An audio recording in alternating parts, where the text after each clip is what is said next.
Hello viewers, welcome to lecture 2 on integral calculus. In the first lecture, we discussed few problems on definite integral. In this lecture, we will do some more problems. So, first I will start with a few problems on definite integrals as the limit of sum. So, let me first explain the concepts of definite integrals as limits of sums. So, suppose we have a function f of x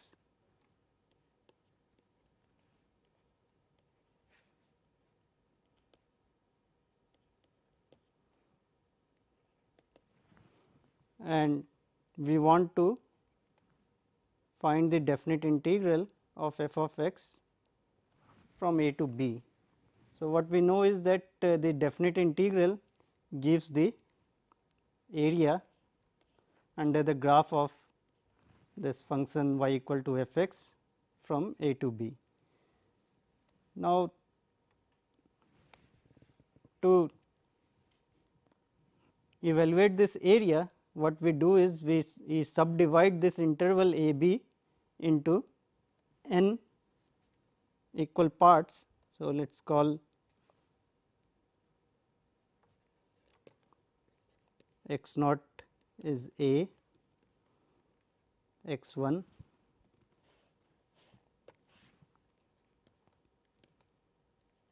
is a plus h, x 2 is a plus 2 h and so on, and x n is equal to a plus n h. So, this is my x naught, I have x 1, x 2 and the last one is x n. So, then what is h? N times h is x n minus x naught and this x n is equal to b. So, this is equal to b minus a. So, therefore, h is b minus a over n. So, this interval of length b minus a we are dividing into n equal parts. So, each is of length b minus a by n. Now, we can draw these rectangles and suppose I find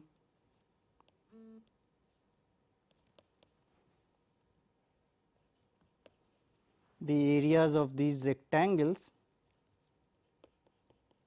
whose width is h and height is equal to this f of x I. So, what we have is this integral of a to b f of x dx is equal to limit as n tends to infinity of sum of these areas of the rectangles. So, what is area of rectangle? This will be h times f of a plus k h, where k is varying from 1 to n.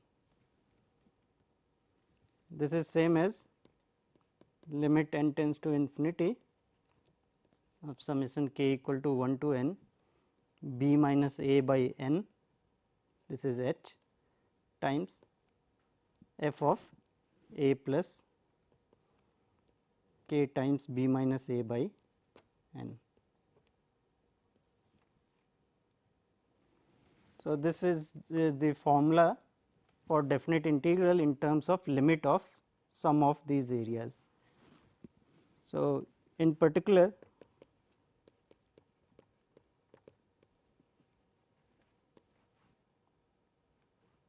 if a is 0 and b is 1, then we get integral 0 to 1 f x dx is equal to limit as n tends to infinity of summation k equal to 1 to n 1 by n times f of k by n. So, one thing you should note that here what we have done is in each subinterval we have taken the value of the function at the right end point and then we got these areas and we have added. We can also do instead of the right end point we can take the value at the left end point and do. So, we also have, if we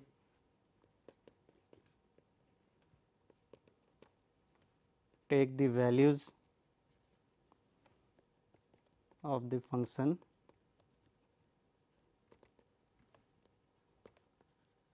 at the left end points of each subinterval,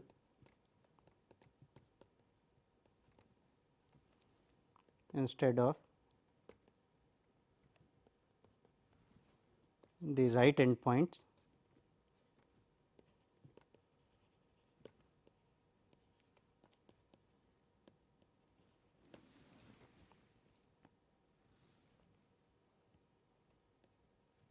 we still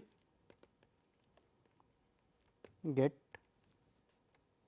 integral a to b f of x dx.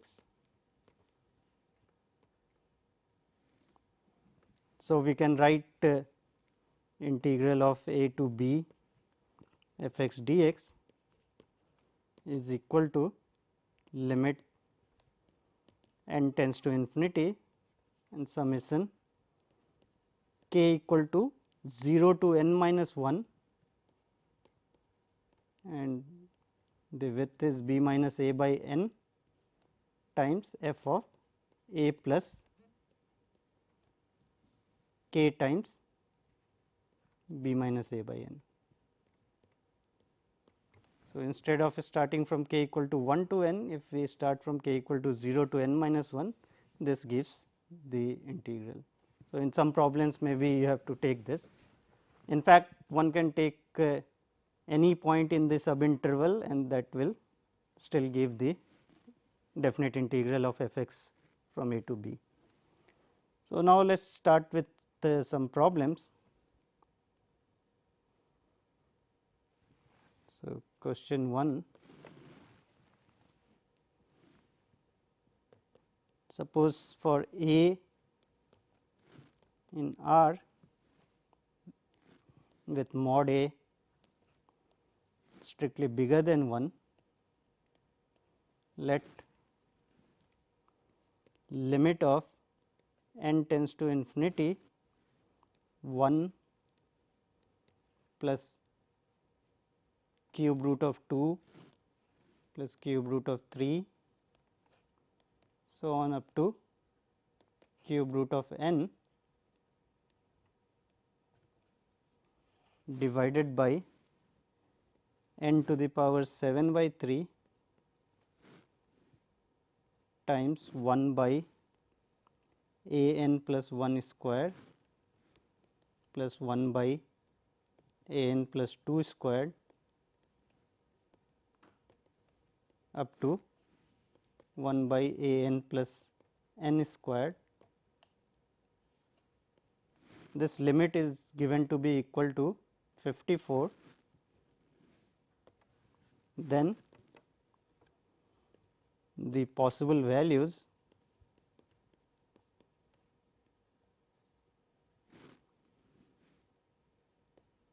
of a is or are, we are given 4 options.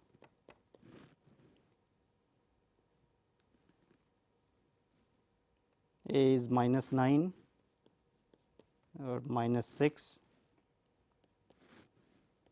C is 7 and D option is 8. So, if you see here we have limit of the ratio of two sums. So, we will try to write this as definite integral. So, what we do is we have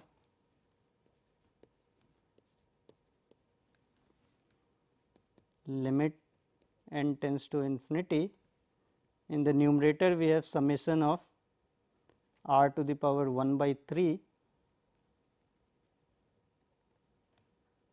r equal to 1 to n, and in the denominator I have n to the 7 by 3 times summation 1 by a n plus r square r equal to 1 to n.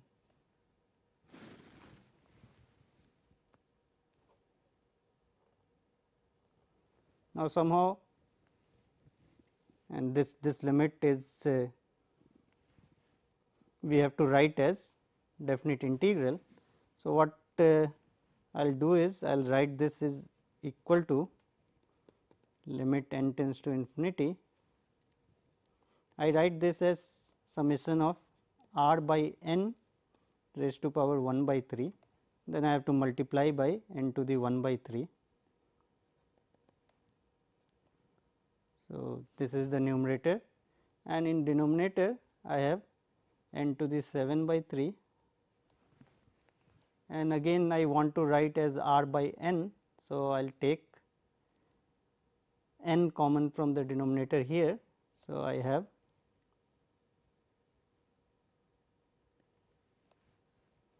summation of r equal to 1 to n 1 by a plus r by n square, and then I will have n square in the denominator. So, I have 1 by n square. Now, if you see this n to the 1 by 3 is in the numerator, and I have n to the 7 by 3 divided by n square, that is again n to the 1 by 3. So, this cancels, and I have limit n tends to infinity of summation r by n to the 1 by 3 divided by limit n tends to infinity summation r equal to 1 to n of 1 by a plus r by n square. Now, this can easily be written as the first one is the integral from 0 to 1 of x to the 1 by 3 dx, because if we take f x equal to x to the 1 by 3 and then use this formula integral 0 to 1 f x dx is limit of 1 by n times summation f k by n, we get this. So, this I can also write as limit of n tends to infinity of 1 by n times summation r by n to the 1 by 3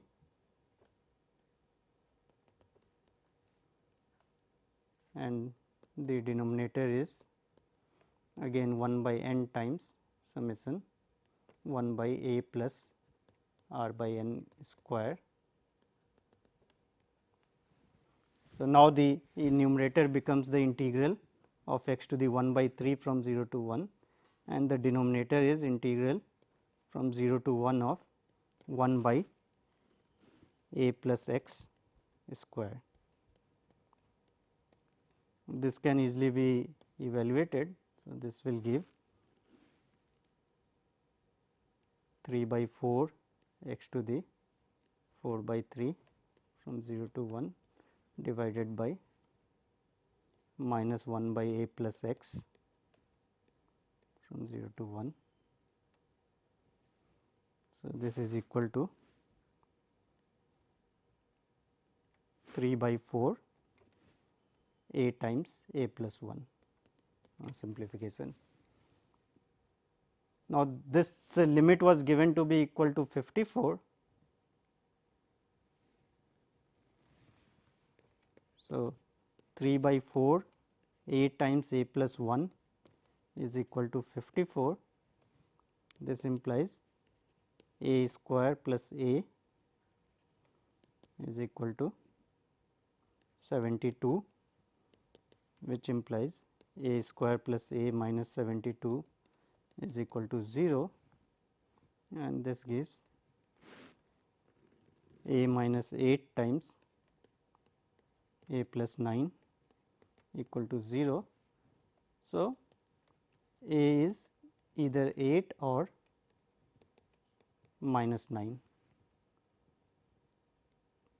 So, among the options given, we see that a equal to minus 9 and 8 are possible, but minus 6 and 7, these are not possible. So, this finishes problem 1. Let us move to question number 2.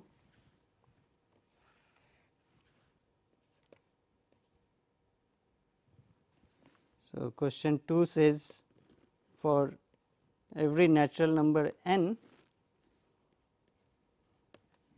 we have y n equal to 1 by n times n plus 1 times n plus 2, product of these up to n plus n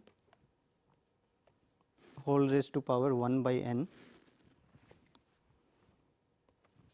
and if limit of y n as n tends to infinity is equal to L, then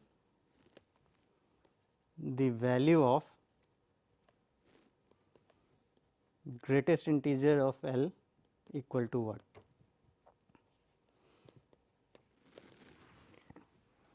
So, we are given y n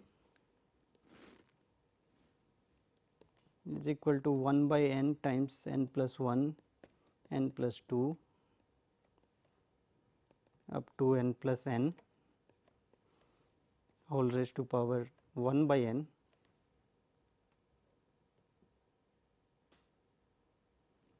So, if I take this n inside, then this will be equal to n plus 1 by n times n plus 2 by n up to n plus n by n raised to power 1 by n, which is same as 1 plus 1 by n into 1 plus 2 by n up to 1 plus n by n raised to power 1 by n. So, here instead of sum, this is product of some terms. So, naturally we can take natural log.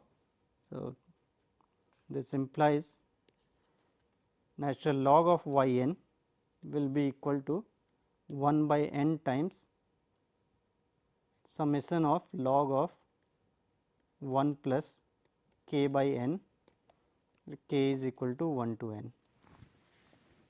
So, now we can see that we have got this is equal to 1 by n times summation of some f of k by n.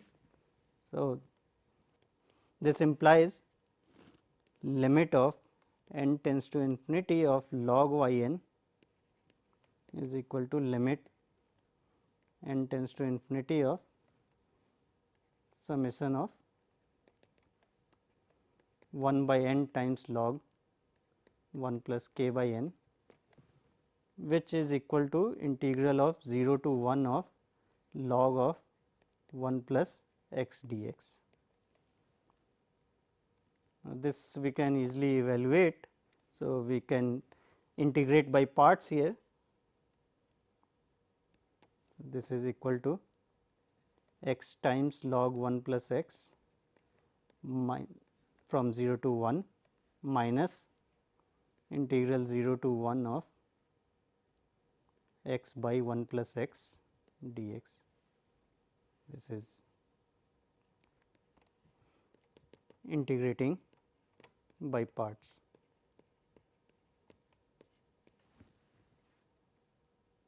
So, this is equal to, at x equal to 1 we get log 2 minus at x equal to 0, this is 0, minus this integral, again I can do easily, this is equal to 1 minus 1 by 1 plus x dx.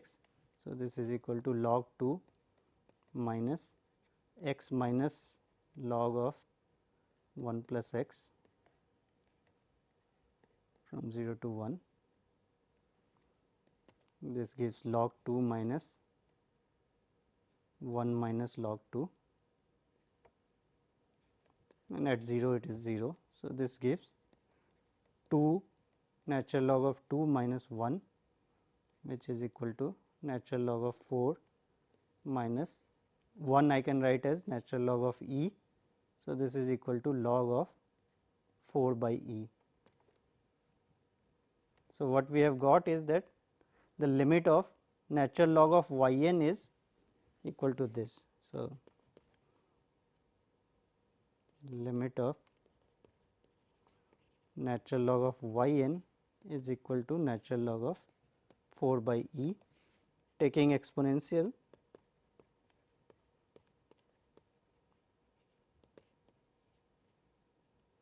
we get limit of y n is equal to 4 by e, and this was denoted by L. So, L is equal to 4 by e. What we have to find is the greatest integer of L. So, since we know that e is between 2 and 3, e is approximately 2.71. So, it is between 2 and 3. So, 4 by e will be between 4 by 3 and 4 by 2, which is 2. So, it is strictly between 1 and 2. This implies greatest integer of L is equal to 1. So, this is the answer to the second problem. Let us move to question number 3.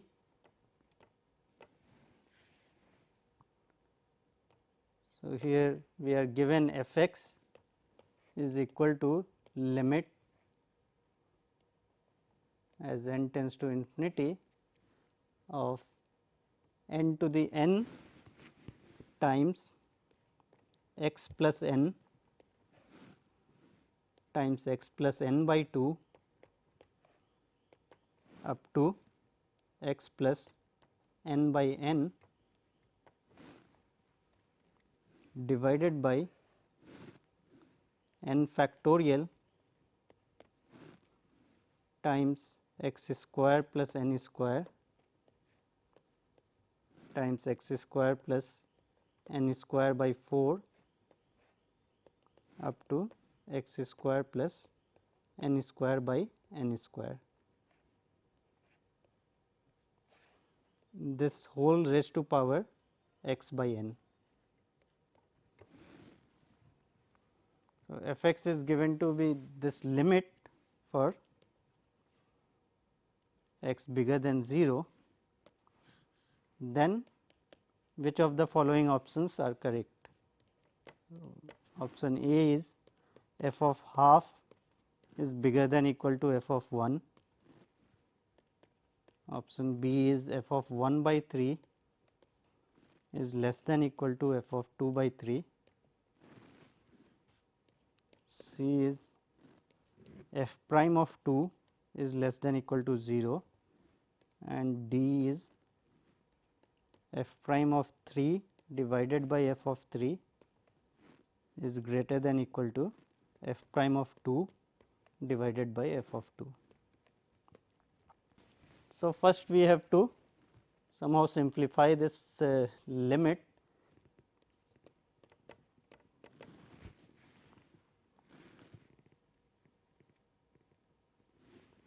So, first let us look at this term. We have n to the n times x plus n by 2 up to x plus n by n divided by n factorial, and then we have x square plus n square, x square plus n square by 2 square up to x square plus n square by n square, and this is raised to power x by n. So, let us first simplify this ratio. So, here we can write this as, if I take n common from the first factor, then this is equal to n times 1 plus x by n, and then I will take n by 2 common from the second factor, then this will become 1 plus 2 x by n, and so on. From the last one I will take n by n common, then it will become 1 plus n x by n. And similarly, from the denominator we have n factorial. Now, take n square common from the first one, then it will become 1 plus x square by n square, and n square by 2 square common from the second one, then it will be 1 plus 2 square x square by n square, and so on, n square by n square times 1 plus n square x square by n square. Now, if you see, in the numerator I have 1 n to the n, and then we have n times n times n times. So, that will again become n to the n. So, I have n to the 2 n times 1 plus x by n, 1 plus 2 x by n up to 1 plus n x by n, and we have 1 times 2 times 3 up to n. So, this is this divided by n factorial.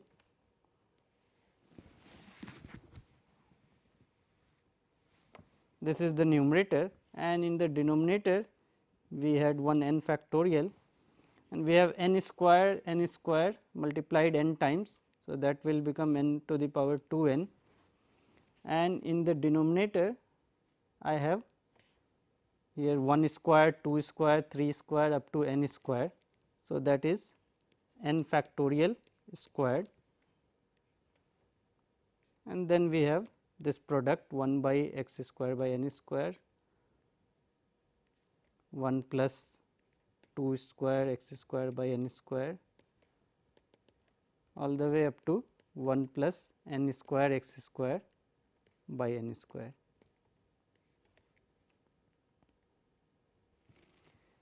Now, if you see, this n to the 2 n cancels, and I have here 1 by n factorial in the numerator. Here I have n factorial by n factorial square. So, again this cancels. So, we are just left with this product in the numerator divided by this product. So, what we have, so therefore, f x is equal to, now I will write limit n tends to infinity of 1 plus x by n, 1 plus 2 x by n up to 1 plus n x by n divided by 1 plus x by n square, 1 plus 2 x by n square up to 1 plus n x by n square, and this whole raised to power x by n. So, now just like the previous problem, we can take natural log.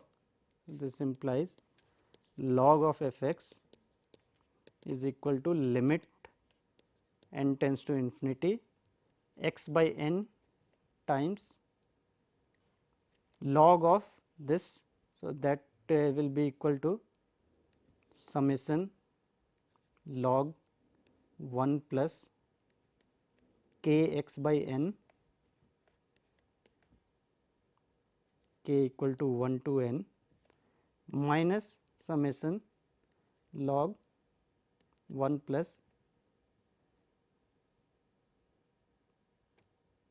k x by n square.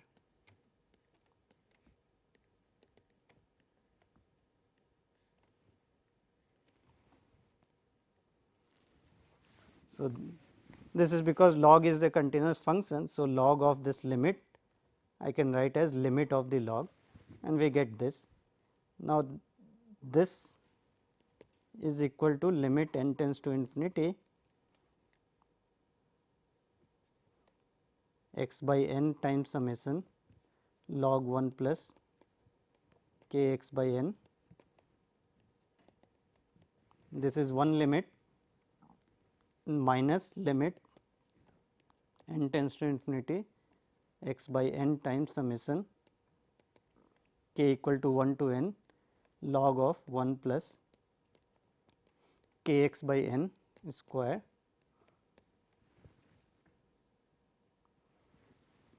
So, now again this limit of sum can be written as the integral. The first one will be integral from 0 to x of log of 1 plus y dy. Why is this? Because say if you see for k equal to 1, I have x by n, and for k equal to n, this will become k times x by n. For k equal to n, it becomes x. So, this the lower limit is 0 and the upper limit is x, and the function we are taking log of 1 plus y, and the second limit is equal to integral from 0 to x of log of 1 plus y square dy. Note that here in the integrand we should not write f of x, because x is already here. So, we have used another variable y here and we write like this. So, this gives me log of f x equal to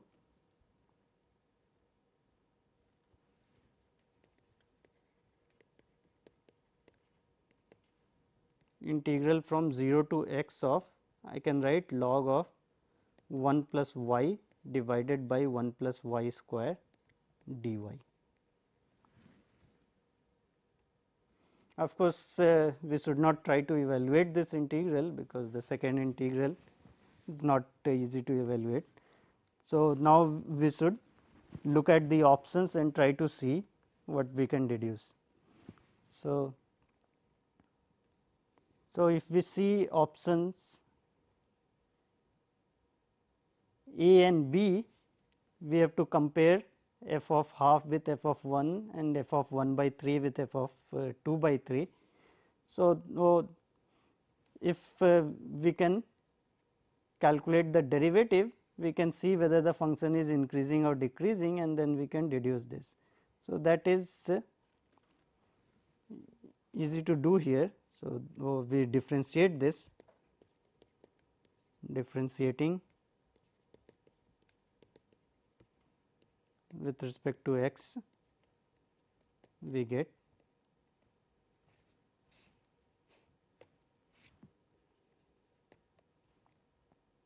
so log of f x. If we differentiate, we will get f prime x by f x equal to, this is integral 0 to x of f of y dy. If I differentiate by fundamental theorem of calculus, this will simply give log of 1 plus x by 1 plus x square, and we always had x bigger than 0. So, we get this as f prime x by f x. So, this implies f prime x is equal to f x times log of 1 plus x by 1 plus x square. Note that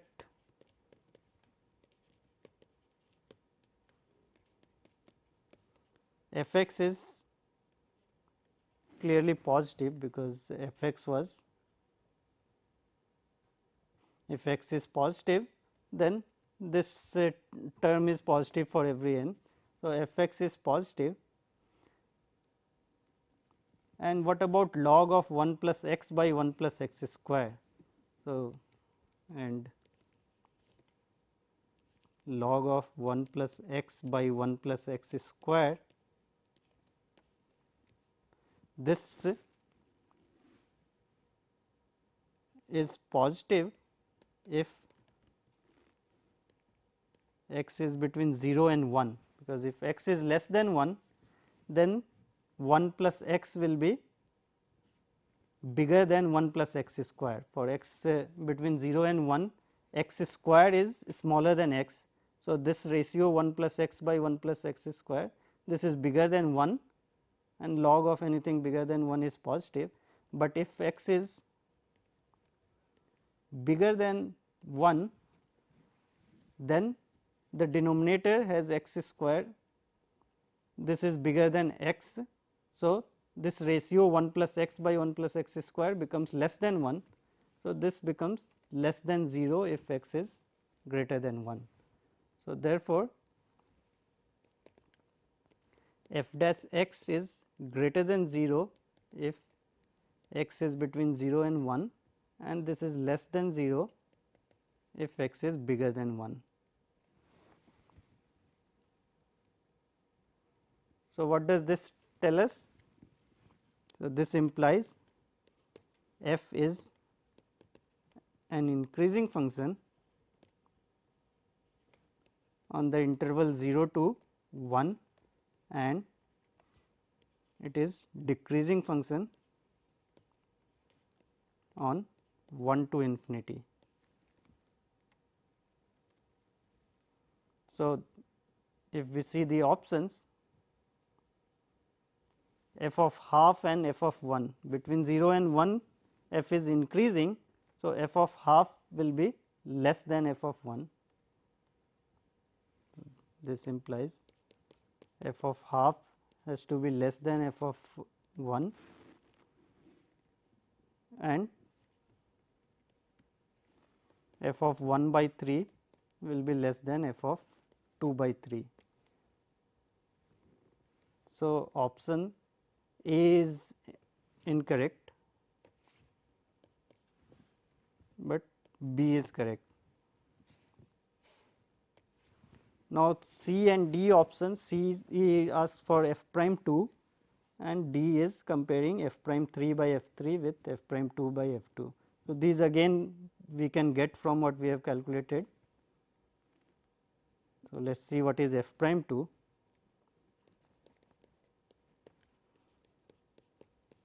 F prime 2 will be equal to f of 2 times log of 1 plus 2 by 1 plus 2 square. This is equal to f of 2 times log of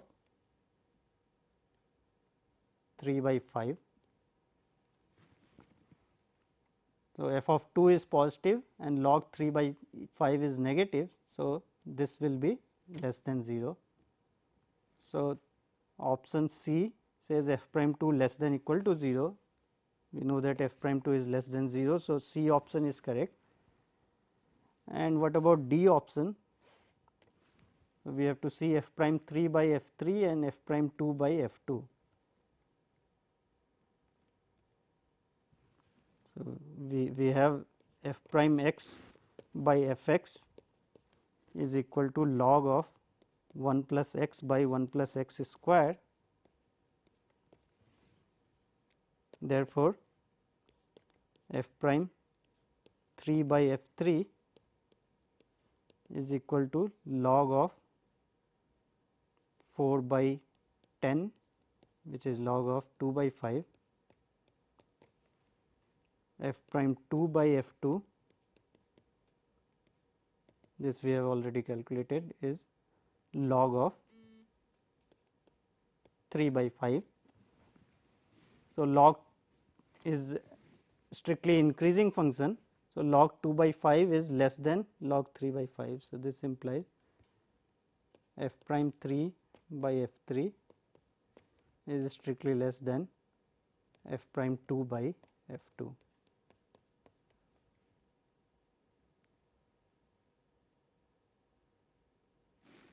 So, our option D, that means, is wrong.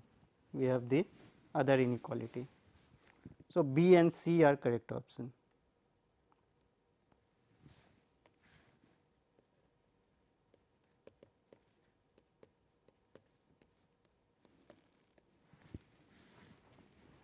Okay, let us move to question number 4.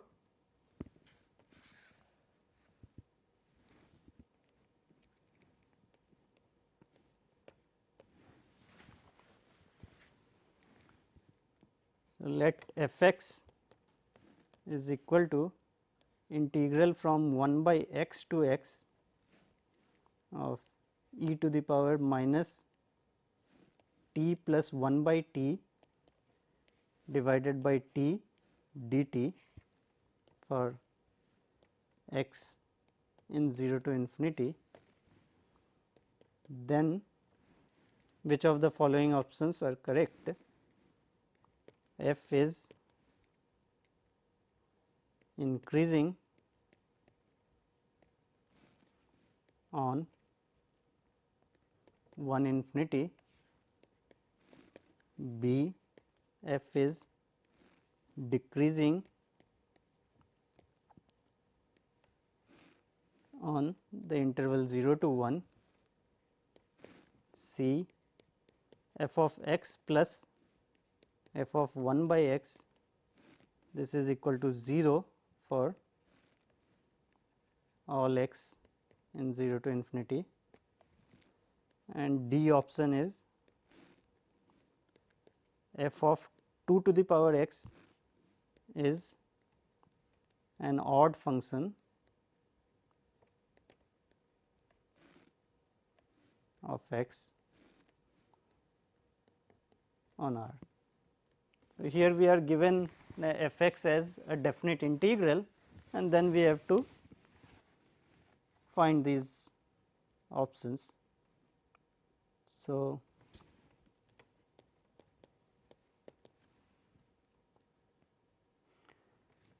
because we are being asked for increasing and decreasing, we can calculate the derivative of this function to see whether f is increasing or decreasing in some interval. So, let us recall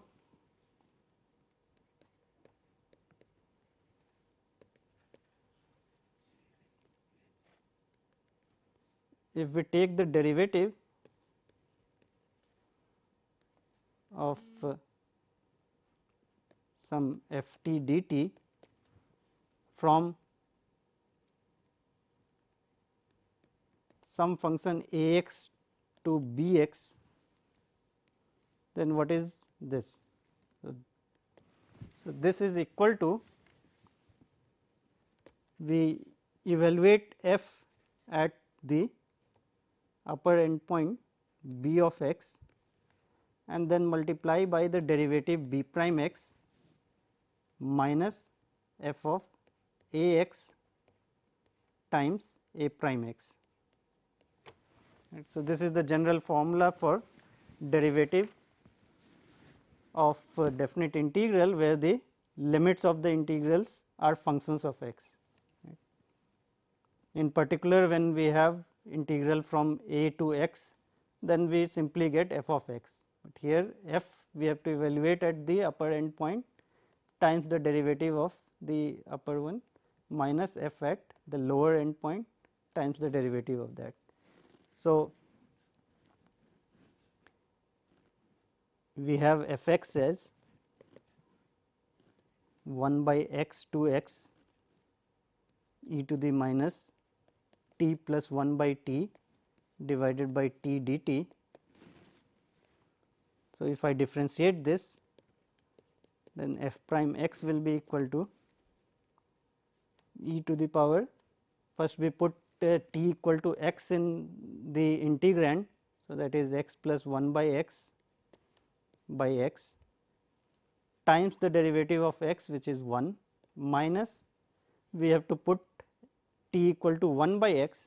So, e to the minus 1 by x plus 1 by t will become x divided by t is 1 by x times the derivative of 1 by x will give minus 1 by x square. So, this is nothing but 2 times e to the minus x plus 1 by x divided by x, and because exponential is always positive, this is greater than 0 for all x bigger than 0. So, this implies that f is strictly increasing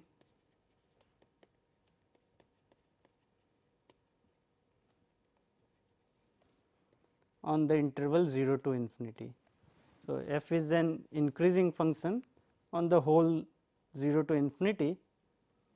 So, therefore, option A is correct and B is wrong. Note that we could have also deduced this same thing without calculating the derivative of this function, because let me write another way.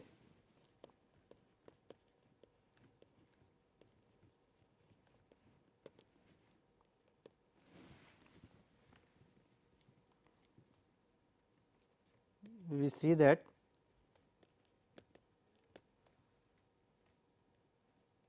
the interval 1 by x to x, this increases as x increases. Why is this? Because as x increases, the lower end point 1 by x will decrease and the upper end point x increases. So, therefore, as x increases, the interval becomes bigger and bigger. Also, the integrand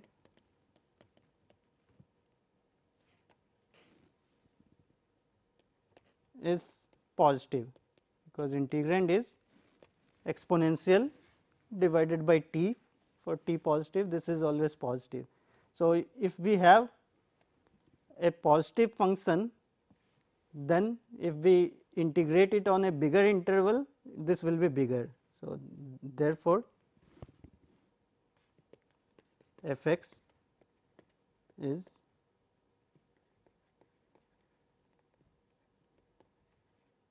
an increasing function.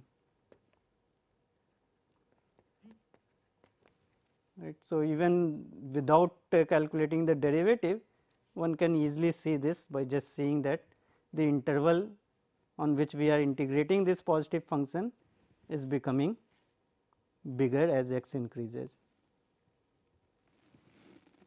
Now, to see option C and D,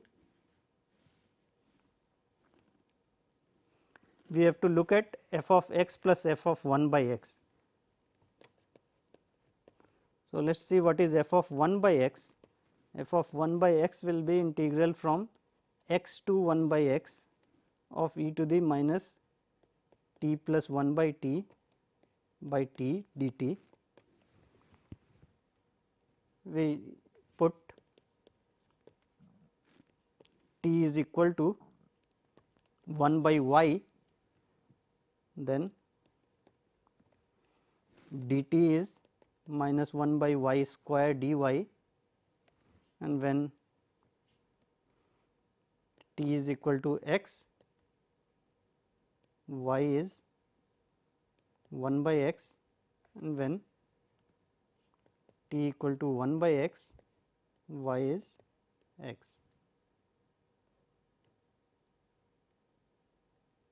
So, this f of 1 by x will be equal to integral from 1 by x to x of e to the minus t is 1 by y. So, 1 by y plus 1 by t will be y divided by t is 1 by y and dt is minus 1 by y square dy. This is same as 1 by x to x, we have a minus sign and then we have e to the minus y plus 1 by y divided by y dy, which is same thing as minus f of x. So, this implies f of x plus f of 1 by x, this is always 0.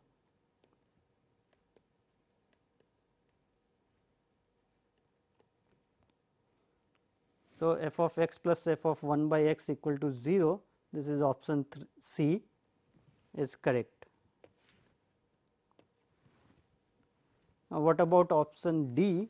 This follows from option C. So, now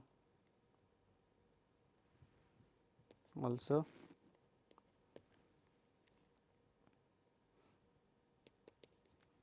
if we write g x equal to f of 2 to the x, then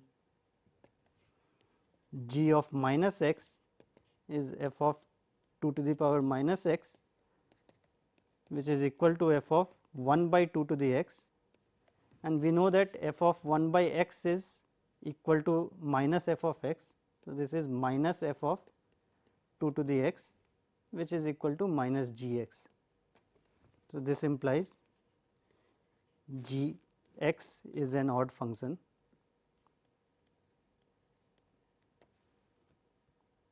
So, that gives option D is also correct. So, option A, C and D are correct options. All right. So, this finishes lecture 2 on integral calculus. In the next lecture, we will discuss some more problems. Thank you.